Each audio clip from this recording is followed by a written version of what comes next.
La novia me dijo que fuera de blanco, pero cuando llegué, todas las demás damas de honor estaban de azul. Bella y yo habíamos sido mejores amigas desde los 5 años.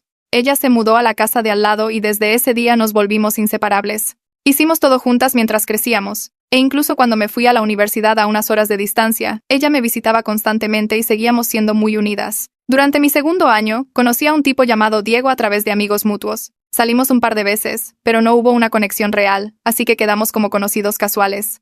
En una fiesta durante mi último año se lo presenté a Bella y ella se obsesionó de inmediato.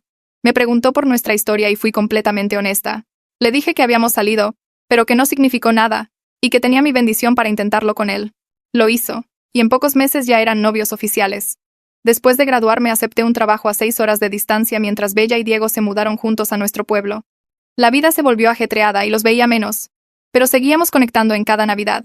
La Navidad pasada, Diego le pidió matrimonio a Bella en la fiesta de mi familia y todos estaban felices. Bella se pasó todas las vacaciones hablando de los planes de la boda conmigo, y no dejaba de decir que yo sería su dama de honor principal. Luego, se quedó en silencio. Empezó a ignorar mis llamadas y apenas supe de ella durante meses. Cuando finalmente logré hablar con ella por teléfono, me dijo que no debería estar en el cortejo porque vivía demasiado lejos.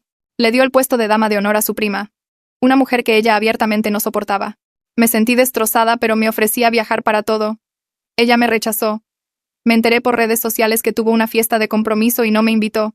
Luego, 6 semanas antes de la boda, Bella me llamó diciendo que una dama de honor se había salido y me preguntó si podía cubrir el lugar. Dije que sí de inmediato. Me dijo que el cortejo nupcial iba a usar una paleta de colores invertida, donde las damas vestirían de blanco y ella y Diego vestirían de negro. Yo ya tenía un vestido lencero blanco, así que le envié una foto. Ella lo aprobó por mensaje con un pulgar arriba. La mañana de la boda, llegué al salón a las 8 para peinarme y maquillarme con las chicas. Bella me abrazó y se sintió como en los viejos tiempos. Bebimos champán y nos reímos. Pensé que finalmente todo estaba bien entre nosotras. 2 horas antes de la ceremonia, Bella les dijo a todas que se vistieran para las fotos. Me cambié en el baño y volví a entrar a la habitación. Se me revolvió el estómago. Cada una de las damas de honor llevaba un vestido azul. Yo era la única de blanco. Me quedé allí parada mirando, con mi cerebro tratando de procesar la situación. Bella me había dicho que blanco. Ella aprobó mi vestido. Yo tenía el mensaje. Esto era una trampa. Bella estaba en medio de la habitación con su bata puesta y los brazos cruzados. Miró a su prima y le dijo que ya sabía que yo haría algo así. Su prima se acercó marchando y empezó a gritarme. Me llamó envidiosa, desesperada y me acusó de estar enamorada de Diego. Dijo que todos sabían que estaba tratando de robárselo y que ir de blanco era mi intento patético de arruinar la boda. No podía hablar. Bella observaba con una sonrisa de satisfacción, como si hubiera estado esperando este momento. Intenté explicar que ella me dijo que vistiera de blanco, que tenía pruebas, pero nadie escuchó. Las otras damas me miraban como si estuviera loca. La mamá de Bella entró, se quedó sin aliento al verme y empezó a susurrar con las demás. Saqué mi teléfono para mostrarles el mensaje donde Bella aprobaba mi vestido. Cuando abrí el chat, los mensajes habían desaparecido. Ella los había borrado. Miré a Bella y le pregunté por qué estaba haciendo esto. Su rostro se volvió frío y dijo que yo sabía exactamente por qué. Luego volvió a ponerse su sonrisa de novia y le dijo a su prima que me sacara antes de que causara más escena. La prima me agarró del brazo y empezó a jalarme hacia la puerta. Me solté de un tirón y dije que no me iría hasta que alguien explicara qué estaba pasando. En ese momento la puerta se abrió y entró Diego. No se suponía que viera a Bella antes de la ceremonia, así que todos se congelaron. Miró alrededor de la habitación. Me vio allí parada de blanco con lágrimas corriendo por mi cara y su expresión cambió. No parecía confundido, parecía culpable. La voz de Bella salió aguda, preguntándole qué hacía ahí. Diego no le respondió. Solo se me quedó mirando. Luego dijo mi nombre, suave y triste, dijo que lo sentía y que debió habérmelo dicho. El rostro de Bella se puso pálido. Le preguntó a qué se refería con eso. Yo los miré a ambos, completamente perdida, y pregunté qué era lo que debió haberme dicho.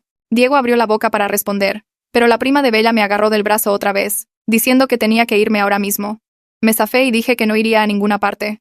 Diego dio un paso hacia mí, y Bella le gritó que se detuviera. La habitación se quedó en un silencio sepulcral. Entonces Diego dijo que había algo que yo necesitaba saber. Algo que Bella me había estado ocultando por más de un año. Algo que lo explicaba todo. Diego respiró tan profundo que se le sacudió el pecho.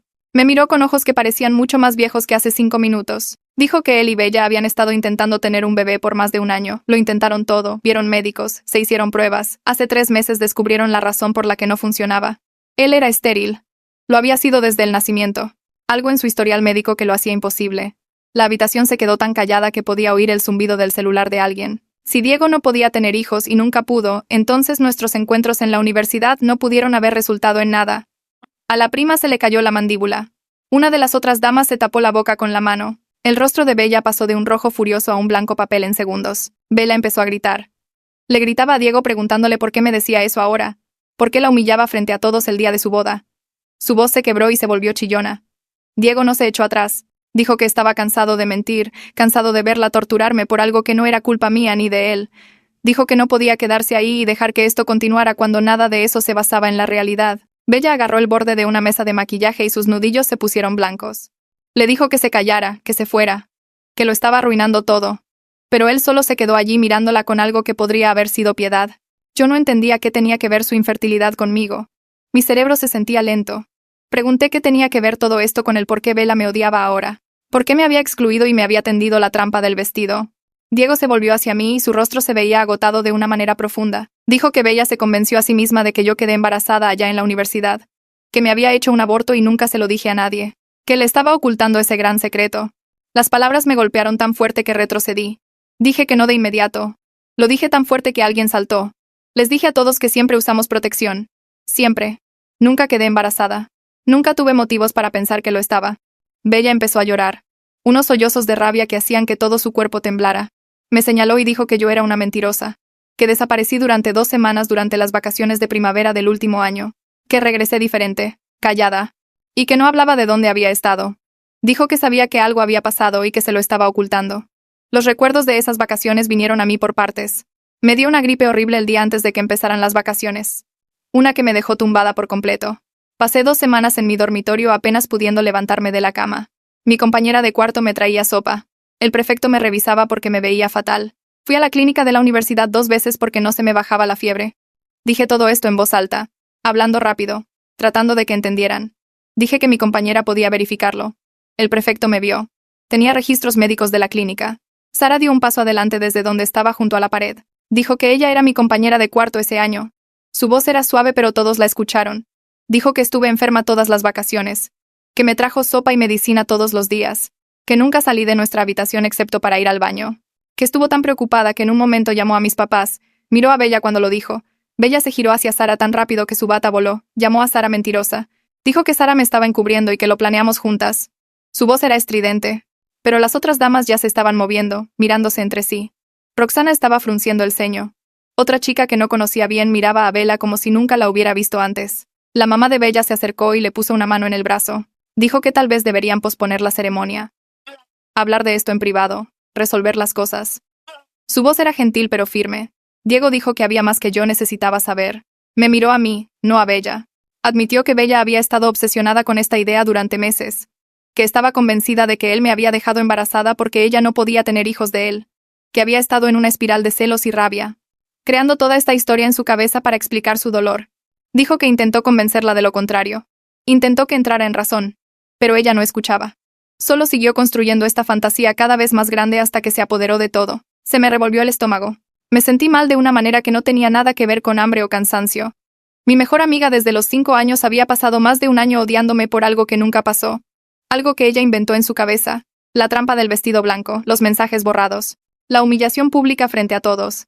Todo estaba destinado a castigarme por un embarazo que nunca existió, para justificar sacarme de su vida frente a testigos que se pondrían de su lado.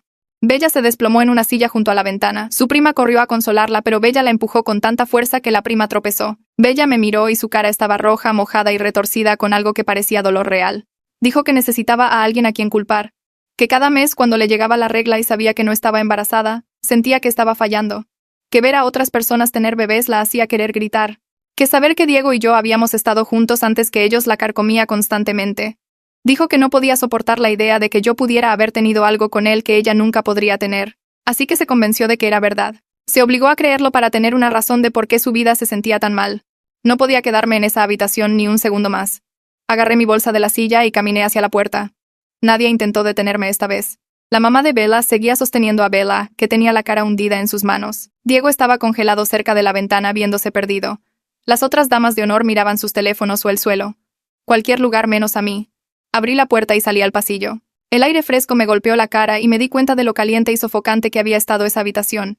Mis manos temblaban mientras caminaba por el corredor hacia las escaleras. Detrás de mí oí que la puerta se abría de nuevo. Unos pasos venían tras de mí, rápidos y ligeros. Sara apareció junto a mí cuando llegué al descanso de la escalera. Me tocó el brazo suavemente y dejé de caminar. Su rostro se veía genuinamente apenado. No era esa simpatía falsa que la gente finge cuando no le importa. Dijo que no tenía idea de lo que Bella estaba planeando con los colores de los vestidos. Que Bella les dijo a todas apenas esa mañana que todas vestirían de azul. Dijo que si hubiera sabido que Bella me estaba tendiendo esa trampa, me habría advertido. Asentí porque todavía no me salían las palabras. Sara bajó las escaleras conmigo, sin decir nada más. Solo estando allí. Cruzamos el vestíbulo donde los invitados a la boda empezaban a llegar. Algunas personas se quedaron mirando mi vestido blanco, pero mantuve la vista al frente. El estacionamiento ya estaba medio lleno. Encontré mi coche en la tercera fila y lo abrí con dedos temblorosos. Sara se quedó cerca mientras entraba y cerraba la puerta. Me senté allí agarrando el volante, tratando de que mi cerebro volviera a funcionar. Todo lo que acababa de pasar se sentía imposible. Mi mejor amiga desde el jardín de niños había pasado más de un año odiándome por algo que nunca pasó. Inventó toda una historia en su cabeza sobre mí quedando embarazada y ocultándolo. Luego planeó toda esta trampa para humillarme frente a todos. La crueldad de esto hacía que me doliera el pecho. Mi celular empezó a zumbar en mi bolsa. Lo saqué y vi el nombre de Diego en la pantalla. Rechacé la llamada. Zumbó de nuevo de inmediato. Otra llamada de Diego. También la rechacé. Luego empezaron a llegar mensajes, uno tras otro. Todos de Diego diciendo que lo sentía y pidiéndome que no me fuera todavía. Diciendo que necesitábamos hablar más. Diciendo que podía explicarlo todo si tan solo le daba una oportunidad. Puse el teléfono boca abajo en el asiento del pasajero y cerré los ojos. Un golpe en mi ventana me hizo saltar. Sara estaba allí parada, con cara de preocupación. Bajé la ventana y ella se asomó un poco. Me preguntó si estaba bien para manejar. Dijo que me veía muy alterada y que tal vez debería esperar un poco. Se ofreció a traerme un café y quedarse conmigo hasta que me calmara. Su amabilidad me golpeó como una ola y de repente estaba llorando. Llantos de verdad. No solo lágrimas corriendo por mi cara, sino sollozos reales que no podía controlar. Sara abrió la puerta del coche y se agachó a mi lado. No dijo nada. Solo me puso la mano en el hombro y me dejó llorar. Después de unos minutos logré detenerme lo suficiente para respirar normal. Sara sugirió que fuéramos a la cafetería que estaba a la vuelta del salón. Dijo que ella me llevaría y que podríamos volver por mi coche más tarde. Acepté porque no confiaba en mí misma frente al volante en ese momento. Caminamos hacia su coche y nos llevó 3 cuadras hasta un pequeño café. Adentro estaba tranquilo y fresco. Nos sentamos en una mesa del rincón y Sara pidió 2 cafés helados. Cuando regresó con las bebidas, se sentó frente a mí y dijo que necesitaba decirme algo. Explicó que solo aceptó ser dama de honor porque se sentía mal por Bella. Que hace unos meses Bella le contó sobre los problemas de infertilidad y Sara se sintió terrible por ella. Pero no tenía idea de ningún rencor contra mí o de esta loca teoría sobre un embarazo. Dijo que Bella nunca me mencionó para nada durante la planeación de la boda. Sara sacó su teléfono y abrió sus mensajes. Me lo giró para que pudiera ver la pantalla. Había un chat con alguien llamada Roxana. Sara subió para mostrarme mensajes de hoy temprano. Roxana decía que pensaba que el comportamiento de Bella hacia mí se veía muy raro, que algo se sentía mal en toda la situación. Sara había respondido diciendo que estaba de acuerdo y que pensaba que Bella estaba actuando fuera de sí. Ambas sospechaban que algo era extraño, pero no supieron qué hasta que todo explotó en la suite nupcial. Le pregunté a Sara por qué no me advirtió que el color del vestido era diferente. Se vio incómoda y dijo que Bella les dijo a todas las damas esa mañana que yo había insistido en ir de blanco a pesar de que me pidió que fuera de azul. Que yo estaba siendo difícil y tratando de opacar a la novia. Todas lo creyeron porque, ¿por qué mentiría Bella sobre algo así? Todas pensaron que yo era el problema. Mi teléfono empezó a sonar de nuevo. Lo saqué y vi el nombre de Diego por lo que parecía la 100ª vez. Sara miró la pantalla y luego a mí. Dijo que tal vez debería contestar. Que Diego parecía querer explicarlo todo genuinamente y tratar de arreglar este desastre. Miré el teléfono por otro timbrazo más. Luego contesté y puse el altavoz para que Sara también pudiera oír. La voz de Diego entró de inmediato, rápida y arrepentida. Dijo que sentía mucho todo, que apenas se enteró de la teoría del embarazo de Bella hacía 2 meses cuando ella finalmente le dijo lo que creía. Había estado intentando convencerla de ir a terapia y de decirme la verdad. Pero ella se negó. Y en su lugar empezó a planear esta humillación en la boda. Dijo que debió haberme advertido, pero Bella lo amenazó con cancelar la boda si me contactaba. Pensó que podría arreglarlo antes de hoy. Se equivocó. La voz de Diego se quebró y dijo que la boda estaba oficialmente pospuesta. Que la mayoría de los invitados ya se habían ido después de que la mamá de Bella les dijera a todos que había una emergencia familiar. Quería reunirse conmigo mañana para contarme todo lo que había estado pasando. Para explicarme por qué no me avisó antes. Le dije que lo vería para comer mañana en el restaurante de la calle principal, allá en el pueblo. Luego colgué antes de que pudiera decir nada más. Sara me llevó de regreso al estacionamiento del salón para recoger mi coche. Le agradecí por todo y me dio su número, diciéndome que le escribiera más tarde si necesitaba algo. Luego subí a mi coche y empecé el viaje a casa de mis padres en lugar del hotel donde planeaba quedarme. El trayecto tomó 40 minutos, y pasé la mayor parte del tiempo reviviendo todo en mi cabeza. Cuando entré a la cochera de mis papás, mi mamá estaba afuera regando sus flores. Alzó la vista mientras yo bajaba del coche. Sus ojos pasaron de mi cara al vestido blanco y de regreso. Soltó la manguera y caminó hacia mí. No hizo preguntas, solo me envolvió en un abrazo y me llevó adentro. Mi papá estaba en la cocina y se levantó cuando nos vio. Mamá me sentó a la mesa y empezó a preparar té. Entonces les conté todo. Mi papá se levantó de la mesa y caminó hacia el teléfono de la pared. Descolgó y empezó a marcar. Lo agarré del brazo y le dije que esperara. Me miró con ojos furiosos y dijo que los padres de Bella necesitaban saber lo que su hija había hecho. Sacudí la cabeza y expliqué que quería hablar primero con Diego, mañana, antes de involucrar a nadie más. Mi mamá estuvo de acuerdo conmigo y dijo que deberíamos escuchar la historia completa antes de hacer llamadas. Papá colgó el teléfono pero mantuvo la mano sobre él por un minuto. Se volvió hacia mí y dijo que nunca confió en la repentina frialdad de Bella hacia mí durante el último año. Me dijo que sospechaba que algo más profundo andaba mal pero no podía descifrar qué. Mamá asintió y dijo que ella también lo había notado, la forma en que Bella evitaba las reuniones familiares y ponía excusas para no verme. Me quedé allí sentada sintiéndome tonta por no haberlo visto yo misma. Papá me abrazó y dijo que la gente que pasa por mucho dolor a veces arremete contra los blancos equivocados. Eso no lo hacía aceptable, pero lo explicaba. Subí a mi vieja recámara y me acosté en mi cama mirando al techo. Mi teléfono no dejaba de zumbar con mensajes de Diego, pero no los leí. Dormir se sentía imposible. Cada vez que cerraba los ojos veía la cara de Bella en esa suite nupcial, la sonrisa de satisfacción cuando su prima empezó a gritarme. Repasé el último año en mi cabeza y de repente todo se veía diferente. La exclusión de la fiesta de compromiso no fue por la distancia o conveniencia. Bella me había sacado deliberadamente. La invitación de último minuto para ser dama de honor no fue un gesto amable. Fue el cebo para una trampa. El montaje del vestido blanco había sido planeado por semanas, tal vez meses. Ella borró esos mensajes antes de que yo siquiera llegara al lugar. Esto no fue una crueldad espontánea. Fue una venganza calculada por algo que nunca sucedió. Pensé en las vacaciones de primavera del último año cuando tuve gripe. Recordaba estar tan enferma que apenas podía mantenerme en pie. Sara me traía sopa y galletas saladas todos los días. El prefecto me revisó 2 veces porque me veía muy mal. Fui a la clínica y me dieron medicina. Había registros de todo eso. Pero Bella había mirado alguna foto mía de ese tiempo y se convenció de que me había hecho un aborto. Construyó toda una fantasía en su cabeza y la usó para justificar la destrucción de nuestra amistad. Me sentí mal pensando cuánto tiempo debió haber pasado planeando esta humillación. ¿Cuántas noches pasó imaginando mi cara cuando entrara a esa habitación de blanco? ¿Cuántas conversaciones tuvo con su prima, alimentando el odio? Agarré mi teléfono y abrí mis redes sociales. Encontré la foto que Bella debió haber visto. Era de esas vacaciones, publicada por otra chica de nuestro dormitorio. Yo estaba al fondo en pijama y viéndome cansada porque tenía gripe. Eso era todo. Esa era la evidencia que Bella usó para construir su acusación. A la mañana siguiente manejé al restaurante de la calle principal. El coche de Diego ya estaba en el estacionamiento cuando llegué. Entré y lo vi sentado en un reservado junto a la ventana. Se veía fatal. Tenía los ojos rojos y unas ojeras oscuras como si no hubiera dormido en días. Me deslicé en el asiento frente a él y no dije nada. La mesera se acercó y Diego pidió café. Yo pedí lo mismo. Nos sentamos en silencio hasta que trajo las tazas. Diego envolvió ambas manos alrededor de su taza y se quedó mirándola. Luego empezó a hablar. Dijo que el duelo de Bella por su infertilidad había estado empeorando por meses. Al principio solo parecía triste y frustrada. Luego empezó a enojarse con las mujeres embarazadas en público. Llegaba a casa del súper llorando porque veía a alguien con un bebé. Diego intentó que viera a un terapeuta, pero ella se negó. Decía que la terapia era para gente débil. Hace unos 3 meses ella empezó a hablar de mí. Le dijo a Diego que tenía una teoría de por qué no podían quedar embarazados. Dijo que pensaba que yo había quedado embarazada de Diego en la universidad y que lo interrumpí sin decírselo a nadie. Diego le dijo que eso era imposible. Le recordó que él era estéril de nacimiento, que ningún embarazo pudo haber ocurrido. Pero Bella no escuchaba. Sacó esa foto de las vacaciones de primavera y se la mostró. Dijo que yo me veía delgada y cansada porque acababa de abortar. Diego intentó explicarle lo de la gripe, pero Bella ya lo había decidido. Pasó horas en internet investigando procedimientos de aborto y tiempos de recuperación. Se convenció de que las fechas encajaban perfectamente. No importaba lo que Diego dijera. Ella no podía quitarse la idea de encima. Diego tomó un trago de café y siguió hablando. Dijo que Bella encontró más fotos de ese semestre y las analizó todas. Afirmaba que mi cara se veía diferente después de esas vacaciones. Decía que yo estaba ocultando algo. Diego intentó mostrarle mis publicaciones en redes sociales de ese tiempo donde me quejaba de estar enferma con gripe. Bella dijo que yo estaba mintiendo para encubrir el aborto.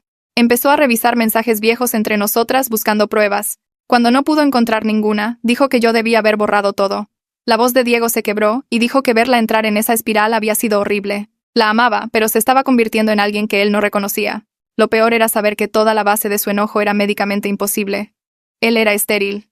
Había documentos. Pero los hechos no le importaban a Bella. Necesitaba a alguien a quien culpar por su dolor. Y me había elegido a mí. Le pregunté a Diego por qué no me lo dijo hace meses cuando esto empezó. Miró su café y dijo que Bella lo amenazó con cancelar la boda si me contactaba. Ella le dijo que si me advertía sobre su teoría, ella sabría que él estaba tomando mi lado sobre el de ella. Diego admitió que tomó una decisión terrible. Pensó que si le daba tiempo, ella eventualmente aceptaría la realidad y superaría la delusión. Esperaba que su amor fuera suficiente para sacarla del abismo. En cambio, ella empeoró. Empezó a planear la humillación de la boda. Ella le contó a Diego sobre el plan del vestido 2 semanas antes de la boda, y él finalmente se dio cuenta de lo mal que estaba ella. Intentó detenerla, pero ella dijo que era demasiado tarde para echarse atrás. Dijo que yo merecía ser expuesta frente a todos. Diego dijo que debió haberme llamado ese día, pero fue un cobarde. Siguió esperando que ella cambiara de opinión al último minuto. Se equivocó. Me quedé mirando a Diego y le pregunté por qué seguía con alguien que podía ser así de cruel e irracional. Diego se frotó la cara con ambas manos. Dijo que amaba a Bella, pero reconocía que ella necesitaba ayuda seria. Le dijo ayer después de que me fui del salón que ya no iba a solapar sus delirios. Le dio un ultimátum. Pospondrían la boda indefinidamente hasta que ella recibiera tratamiento real de un psiquiatra. No solo un psicólogo, sino alguien que pudiera evaluar si necesitaba medicación. Bella le gritó y dijo que no le pasaba nada. Dijo que yo era el problema, y que si él no podía verlo, tal vez no deberían casarse para nada.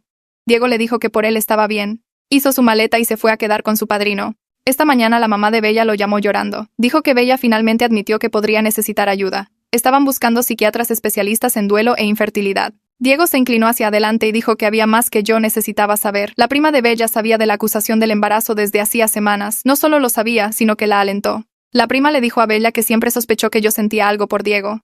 Dijo que mi amistad con Bella era falsa y que yo solo esperaba una oportunidad para robárselo. Al parecer, la prima tenía sus propias razones para querer sacarme de la vida de Bella. Diego dijo que la prima siempre había tenido envidia de mi relación tan cercana con Bella. Cuando Bella empezó a alejarse de mí, la prima vio la oportunidad de convertirse en la nueva mejor amiga. Ella alimentó la paranoia de Bella y ayudó a planear lo del vestido. Ella fue quien sugirió borrar los mensajes de texto. Diego dijo que la prima era tóxica y le dijo a Bella que tenía que cortar contacto con ella también. Bella se negó al principio, pero su mamá estuvo de acuerdo con Diego. A la prima la estaban dejando fuera. Me eché hacia atrás en el reservado tratando de procesar todo. Una parte de mí sentía rabia hacia Bella por la crueldad calculada. Otra parte sentía lástima por ella porque claramente estaba sufriendo. Pero sobre todo me sentía triste. Nuestra amistad estaba destruida. Incluso si Bella recibía ayuda y se daba cuenta de que sus acusaciones eran falsas, no sabía si volvería a confiar en ella alguna vez. Lo del vestido blanco no fue un error o un momento de debilidad. Fue una venganza planeada. Quería lastimarme de la manera más pública posible. Ese tipo de crueldad deliberada no se va solo con terapia. Diego me preguntó si estaría dispuesta a reunirme con Bella y un terapeuta para ayudarla a enfrentar la realidad. Dijo que tenerme allí para confirmar la verdad sobre las vacaciones de primavera podría ayudarla a aceptar que su teoría estaba mal. Le dije a Diego que necesitaba tiempo para pensarlo. En este momento estaba demasiado herida y demasiado enojada para sentarme en una habitación con Bella. Tal vez eventualmente podría hacerlo, pero todavía no. Diego asintió y dijo que entendía. Me agradeció por reunirme con él y se disculpó de nuevo por no avisarme antes. Le dije que agradecía su honestidad ahora, aunque llegara demasiado tarde. Luego salí del restaurante y manejé de regreso a mi departamento a 6 horas de distancia. Durante la semana siguiente mi teléfono se llenó de mensajes. Algunos eran de invitados a la boda que se enteraron de lo que realmente pasó. Se disculpaban por haber creído las mentiras de Bella sobre que yo insistí en ir de blanco. Algunas personas dijeron que se sentían fatal por no haber dicho nada cuando me vieron allí parada sola en esa suite nupcial. Roxana me llamó directamente una tarde. Dijo que quería disculparse por no haber cuestionado la historia de Bella. Admitió que todo el asunto se sentía raro, pero que no quería causar drama. Ahora se sentía culpable por quedarse callada. Le dije a Roxana que apreciaba la llamada y que no la culpaba. Ella no tenía forma de saber lo que Bella estaba planeando. Roxana dijo que varias otras damas se sentían igual y querían contactarme, pero no estaban seguras de si yo querría saber de ellas. Les dije que estaba bien si querían contactarme. No estaba enojada con ellas. Ellas también fueron víctimas de la manipulación de Bella. Durante los siguientes días, Sara y yo nos enviamos mensajes constantemente. Me mandó capturas de pantalla de lo que la prima de Bella estaba publicando en redes sociales. La prima afirmaba que yo llegué de blanco sabiendo perfectamente que debía ir de azul. Decía que causé una gran escena y traté de arruinarlo todo porque tenía envidia. Sara me dijo que al menos 10 personas que ni siquiera estuvieron en la boda ahora compartían la versión de la prima. Me sentía mal leyendo las mentiras, pero Sara no dejaba de decirme que no respondiera. Decía que cualquiera que importara sabía la verdad. Mi mamá notó que pasaba mucho tiempo en el teléfono viéndome molesta. Me sentó una tarde y me sugirió que hablara con un profesional sobre todo lo que pasó. Dijo que una traición así no se va sola. Le dije que estaba bien, pero ella me dio esa mirada que dan las mamás cuando saben que mientes. A la mañana siguiente, busqué psicólogos en mi área y agendé una cita para la semana siguiente. El consultorio estaba en un edificio pequeño cerca de mi departamento. Me senté en la sala de espera llenando papeles sobre mi historial de salud mental. Cuando me llamó, me sentí nerviosa pero también aliviada de finalmente hablar con alguien neutral. Le expliqué todo el desastre de la boda de principio a fin. Ella escuchó sin interrumpir y tomó notas. Al final me dijo algo que se me quedó grabado. Dijo que el comportamiento de Bella no se trataba de mí para nada. Se trataba del propio dolor de Bella y su incapacidad para lidiar con su infertilidad de una manera saludable. Dijo que yo no causé esto y que no pude haberlo evitado. Bella necesitaba una ayuda que no tenía nada que ver con nuestra amistad. Salí de esa primera sesión sintiéndome más ligera de alguna manera. 2 semanas después de la boda, mi teléfono sonó con un número que reconocí, la mamá de Bella. Casi no contesto, pero algo me hizo tomar la llamada. Su voz entró temblorosa y llorosa. Se disculpó una y otra vez por no haber visto lo mal que se habían puesto las cosas con su hija. Dijo que Bella empezó terapia 3 días después de que la boda se cancelara. El psiquiatra la diagnosticó con ansiedad severa y depresión detonada por la noticia de la infertilidad. La mamá de Bella dijo que su hija estaba empezando a aceptar poco a poco que sus acusaciones contra mí no tenían base en la realidad. Dijo que era un camino largo, pero que Bella lo estaba intentando. No supe qué decir, así que solo escuché. Entonces la mamá de Bella me preguntó si estaría dispuesta a leer una carta que Bella escribió como parte de su tarea de terapia. Dijo que no había presión por responder y que podía tirarla si quería. Acepté leerla, aunque una parte de mí quería negarse. La carta llegó 4 días después en un sobre grueso. Me quedé mirándola 1 hora antes de abrirla.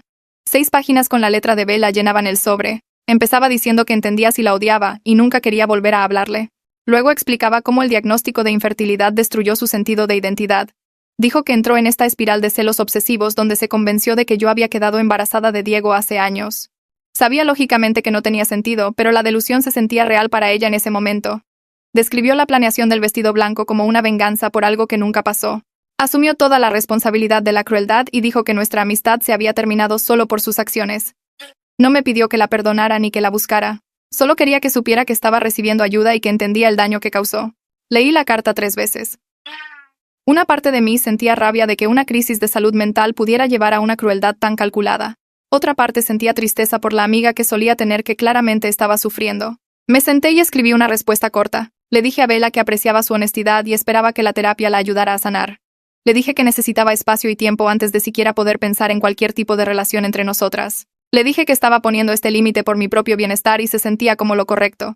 Envié la carta por correo y sentí una extraña sensación de cierre. 3 días después, Diego me escribió. Dijo que él y Bella se habían dado un tiempo definitivo mientras ella se enfocaba en su tratamiento. Se estaba quedando con Ezequiel, su padrino de la boda que nunca fue. Diego me agradeció por leer la carta de Bella y dijo que significaba mucho para su proceso de sanación. No respondí de inmediato porque no estaba segura de qué decirle a él tampoco. Los siguientes 3 meses pasaron volando entre el trabajo y la creación de una nueva rutina. Sara y yo nos reunimos 2 veces para cenar y se convirtió en una amiga de verdad en lugar de solo alguien que conocí en ese día terrible. Me uní a un club de lectura en la biblioteca cerca de mi departamento. Empecé a correr por las mañanas antes de trabajar. Me enfoqué en mi empleo y recibí elogios de mi jefe por un proyecto grande que terminé. Una tarde, un tipo de mi empresa llamado Samuel se detuvo en mi escritorio. Habíamos trabajado en algunos proyectos juntos, pero nunca habíamos hablado realmente fuera de cosas del trabajo. Me preguntó si quería ir a cenar alguna vez. Me sorprendió, pero me di cuenta de que me sentía lista para decir que sí. Samuel y yo fuimos a un pequeño restaurante en el centro para nuestra primera cita. Hablamos del trabajo, de nuestras familias y de lo que nos gusta hacer para divertirnos. En nuestra cuarta cita le conté sobre el desastre de la boda. Le expliqué todo, desde la trampa del vestido blanco hasta la crisis de salud mental de Bella. Samuel escuchó con atención y no interrumpió. Cuando terminé, dijo que cualquiera que pudiera planear ese tipo de humillación pública tenía problemas serios. Dijo que no era mi culpa y que se alegraba de que yo hubiera salido de esa situación. Seguimos viéndonos regularmente después de eso. Unas semanas después, Sara me escribió diciendo que vendría a visitarme el fin de semana. Estaba emocionada de enseñarle mi ciudad. Fuimos a museos, probamos restaurantes nuevos y nos quedamos despiertas hasta tarde platicando. En su última noche me contó que a la prima de Bella la habían cachado mintiendo sobre varias otras cosas a amigos mutuos. Al parecer, la gente empezó a cuestionar su versión de los eventos de la boda y ella se puso a la defensiva. Ahora ya no formaba parte del círculo cercano de Bella. Sara dijo que se sentía como justicia de una manera extraña. Acepté pensar en si estaría dispuesta a reunirme con Bella y un terapeuta, pero honestamente no estaba segura de poder sentarme en una habitación con ella sin perder los estribos por completo. Los siguientes días se sintieron raros, como si estuviera caminando en la vida de alguien más. El trabajo me mantenía ocupada durante el día, pero por la noche seguía repitiendo el desastre de la boda una y otra vez. Mi teléfono zumbó una tarde mientras preparaba la cena. Un mensaje de Roxana apareció en mi pantalla. Dijo que ella y otras 2 damas de honor querían disculparse en persona si alguna vez volvía a mi pueblo. Explicó que habían estado hablando después de que todo se desmoronó y se dieron cuenta de lo mal que me habían tratado. Me quedé mirando el mensaje por mucho tiempo antes de responder. Una parte de mí quería decirle que se olvidara, que sus disculpas no cambiarían lo que pasó. Pero otra parte de mí agradecía que al menos estuvieran intentando reconocer su error. Le respondí diciendo que estaría en casa para el Día de Acción de Gracias y que podíamos vernos para un café entonces. Me mandó 3 emojis de corazón y me agradeció por estar dispuesta a escucharlas. Las semanas pasaron lento mientras me enfocaba en reconstruir mi rutina.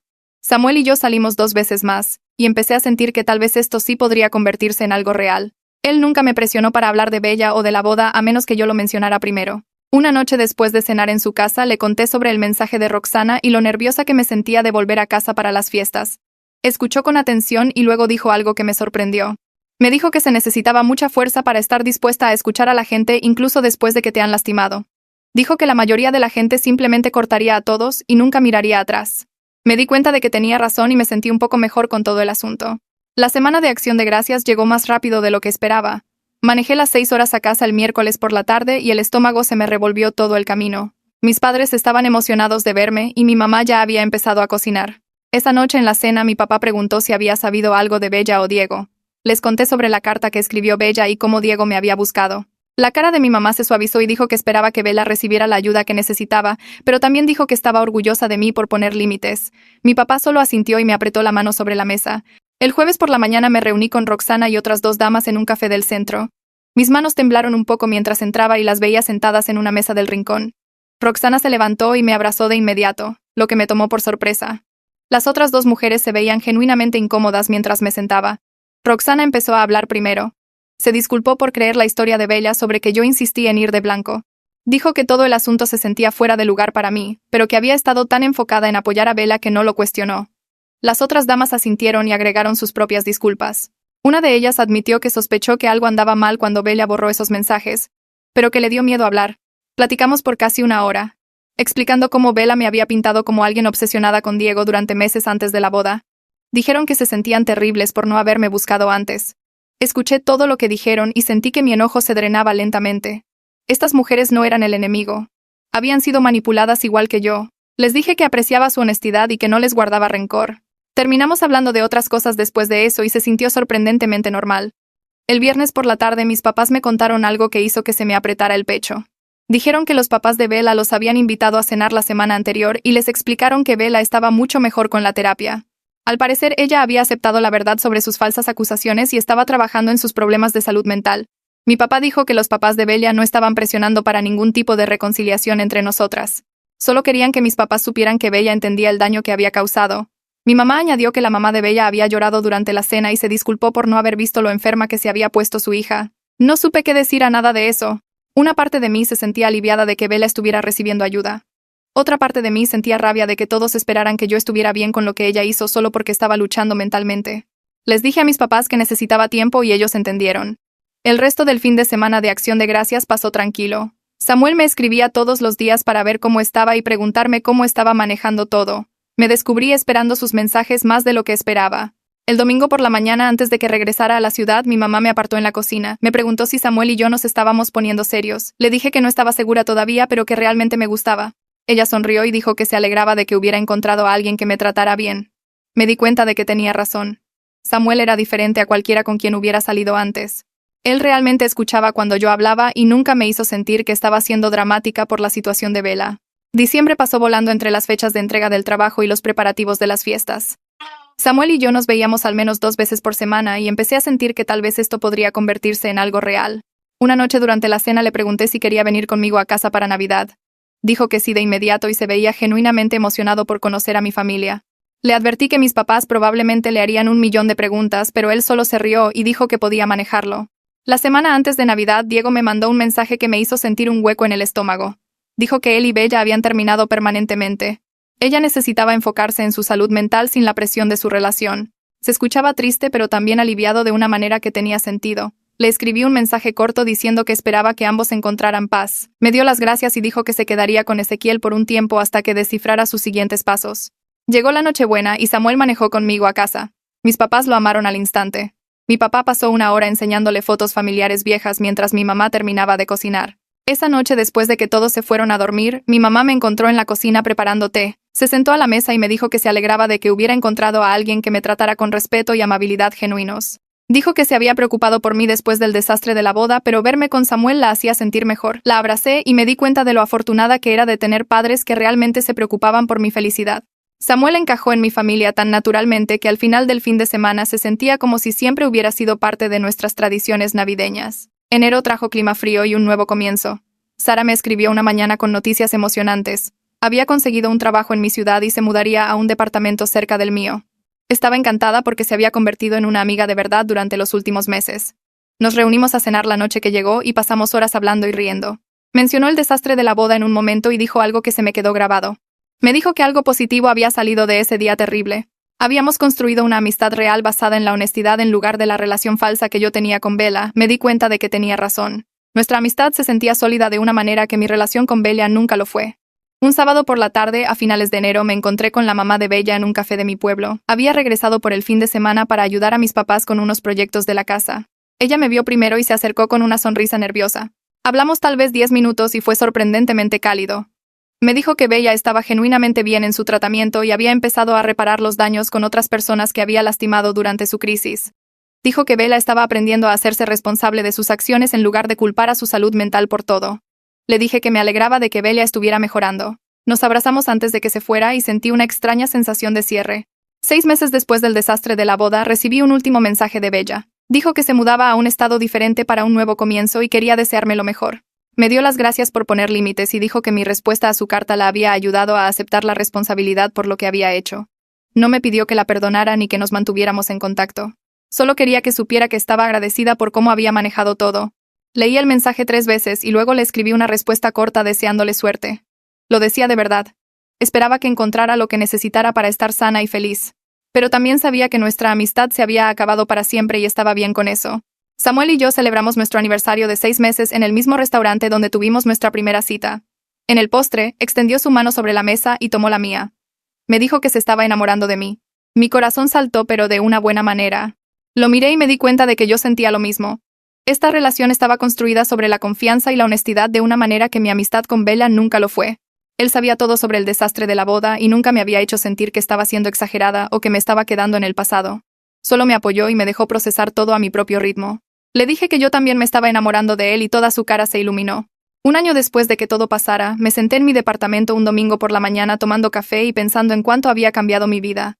Era genuinamente feliz con las relaciones auténticas que había construido. Samuel y yo estábamos hablando de mudarnos juntos. Sara vivía a 10 minutos y nos veíamos al menos una vez a la semana. Mis padres estaban orgullosos de cómo había manejado todo. La traición me había enseñado a valorar a la gente que se comunica honestamente y respeta los límites.